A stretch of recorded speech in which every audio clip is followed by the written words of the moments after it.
Kemarin saya, Ririn, Rini, suaminya Rini, Michael, dan juga manajer saya Indra, kita semua kontingen dari Ben Hill telah sukses menyelesaikan half marathon pertama kali secara bersama-sama. Tapi meskipun larinya tidak selalu bersama-sama. Kak Ririn jadi suka banget lari sekarang? Alhamdulillah. Tapi sebenarnya alasan dia lari itu bukan karena saya. Tapi mungkin kalau ada pengaruh dari saya, alhamdulillah. Cuma memang itu karena keinginan dia yang memang waktu itu pas lagi katanya nih ya, pas lagi nganterin saya ikut World Major Marathon di luar, dia ngelihat ada orang lansia yang usianya udah nggak muda lagi, udah wah bener-bener mungkin di atas 65 tahun, tapi dia masih ikutan full marathon 42 kilo 195 meter. Dan lansia itu kuat dan dia happy banget larinya. Jadi itu yang bikin penasaran, kok orang tua itu happy ya, kok orang tua itu larinya asik-asik aja, santai-santai aja, aman-aman aja. Nah di situ dia mulai merasa kayak tertantang, terinspirasi. Apa sih serunya, padahal dari dulu teman-temannya udah banyak yang ngajakin lari, bahkan adiknya sendiri juga dari dulu ngajakin lari, cuma tapi dia belum into, dan akhirnya baru ya mungkin sekitar beberapa bulan terakhir ini mulai ambil pelatih, latihan, supaya apa? Supaya punya tahapannya yang benar, supaya kita bebas dari cedera. Karena olahraga lari itu kelihatannya menggampang, tapi kalau kita larinya jarak jauh itu kan istilahnya nih, kalau kita mobil, analoginya mobil, semuanya tuh harus diservis dulu, kaki-kakinya, oli, mesin, radiator, semua mesti dicek gitu loh, dan dikuat-kuatin lagi sebelum kita melakukan perjalanan jauh. Nah bahayanya kalau buat teman-teman pelari yang baru lari terus langsung ikutan race dan jaraknya jauh, nah itu kebanyakan cedera. Jadi buat teman-teman kalau mau ikutan lari, mungkin bisa tanya sama teman-temannya yang udah pernah ikutan lari, tahapannya seperti apa supaya bebas dari cedera. Tapi Kak Ririn sendiri awal mulai diajak lari sempat ngeluh juga nggak sih Bang? Apalagi kan bisa dibilang jarak jauh juga nih. Ada memang, dia kayak proses apa ya, penjajakan gitu loh, kayak melakukan PDKT sama lari.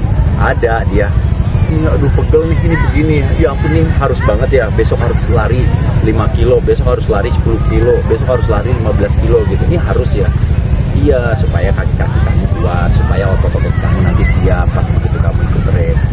Ya, mungkin total menu latihan 70% sampai 75% dia jalanin.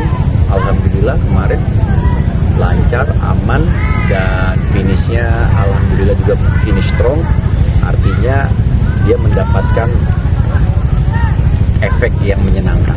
Nah kalau habis lari biasanya kalau teman-teman trauma tuh kalau karena kecapean, karena cedera, terus ada sesuatu hal yang bikin dia kayak aduh nggak enak nih lari, ternyata Ririn suka happy, apalagi dapat medali finisher, terus udah gitu waktunya juga ternyata lebih cepat dari yang kita perkirakan. Jujur saya kaget gitu, waktu pas saya lagi mau jemput Ririn, saya diajak malah suruh MC gitu loh, untuk ngasih support buat finisher-finisher yang lain. Ya udah, saya merasa jiwa pelari saya terpanggil, karena kan kalau orang mau finish itu perjuangan terakhirnya tuh di situ gitu. Semakin dikasih semangat dia semakin kayak dapat booster lagi, dapat tenaga lagi. Nah di situ saya kayak ayo semangat semua all runner, sedikit lagi push gitu. Tiba-tiba muncul Ririn, padahal di kepala saya itu mungkin ya masih sekitar 20 sampai 15 menit sampai 20 menit lagi lah. Ternyata dia udah muncul. Jadi artinya udah lebih cepat dari yang kita perkirakan. Bahkan pelatihnya juga kaget. Kalian sempat ngalamin kram juga nggak sih pada saat ikut lari tersebut? Ngalamin kram alhamdulillah enggak. Cuma memang ada kendala kayak penyesuaian otot apa, tapi semuanya teratasi dan dia enjoy banget. Kalau dilihat dari foto-fotonya dia selalu happy, selalu senyum. Itulah yang membedakan kalau kita saat latihan sama saat race. Nah kalau race itu dari puluhan ribu orang, semuanya kita punya visi, misi, dan energi yang sama gitu, rasa yang sama. Kita lari sama-sama, terus juga startnya sama di titik yang sama, lintasannya sama, terus nanti finishnya di tempat yang sama. Jadi bener-bener kita temennya banyak dan kita nggak perlu takut karena pasti di belakang kita ada lagi dan kayak mungkin buat teman-teman yang mau ikutan lomba lari kan paling terakhir, tenang aja, yang punya pikiran kayak kalian tuh banyak, jadi pasti ada temannya. Aku pernah sempat lihat Viti Yaya yang semangatin dirimu ya, kayak bangga banget dia, ayo papa ini kasih air gitu, dia nggak suka gitu. Iya, dia waktu itu saya pas lagi persiapan untuk London kalau nggak salah, dan saat itu kan persiapannya kepotong sama puasa. Nah jadi kalau latihan lari itu ada setiap minggunya kita long run. Nah saat itu saya PR-nya long run, saya kerjain malam habis sholat tarawih. Nah pas begitu saya kerjain di sini kan rumah alhamdulillah dekat dari sini, jadi Ririn sama Yaya jadi water station saya gitu loh. Mereka ngasih air, ngasih minum, terus ngasih vitamin kayak gitu. Jadi pas begitu saya lari, dia jiwa itu anak emang energinya luar biasa sih. Saya juga nggak tahu tiba-tiba dia keluar kata-kata seperti itu, padahal mamanya nggak ngajarin. Jadi dia kayak ngerasa ini udah perlombaan, ayo papa, ayo itu semoga dapat pahala piala. Aku pasti jadi kebanggaan tersendiri juga nggak sih Bang, akhirnya hobi kita gitu ditularkan kepada anak dan juga istri. Oh senang banget, dan ini kan hobi yang positif gitu, karena pada akhirnya kesehatan itu adalah investasi yang paling berharga. Karena kalau kita tua nanti punya uang banyak, punya apa-apa ada aja, mau ngapain aja ada, tapi kita nggak punya yang namanya kesehatan, wah itu yang bahaya, kita nggak bisa nikmati. Mendingan punya uang banyak tapi sehat, bisa menikmati, daripada punya uang dikit sakit. Gak enak banget pilihan saya. Dikit sakit lagi. Ada rencana ikut maraton luar negeri nih? Ada. Nah ini juga salah satu rangkaian saya, Ririn, Rini, dan suaminya Rini, Michael, untuk ikutan Berlin Marathon di September nanti. Insya Allah, mudah-mudahan semuanya diberikan kelancaran, sehat juga. Nah kalau kemarin Ririn udah enjoy, mudah-mudahan nanti ini kan jaraknya lebih panjang lagi. Jadi artinya 2 kali lipatnya yang kemarin di Bandung.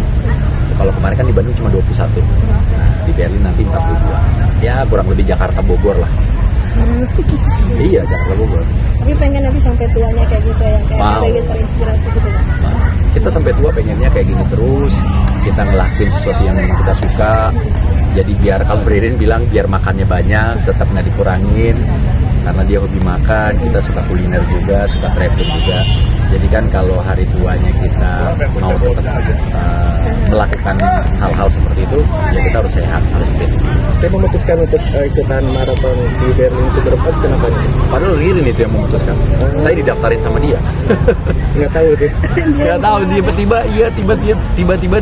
dia tuh punya inisiatif untuk aku harus ikutan. Tiba-tiba dia bilang, aku udah daftarin kamu ya, tolong cariin aku pelatih, aku mau latihan. Loh, jadi dia daftar dulu, baru dia latihan. Kalau orang kan latihan dulu, baru daftar. Kalau dia daftar dulu, baru latihan. Nah, baru di situ pelatihnya pusing. Berapa bulan lagi? Wah ya. Gitu.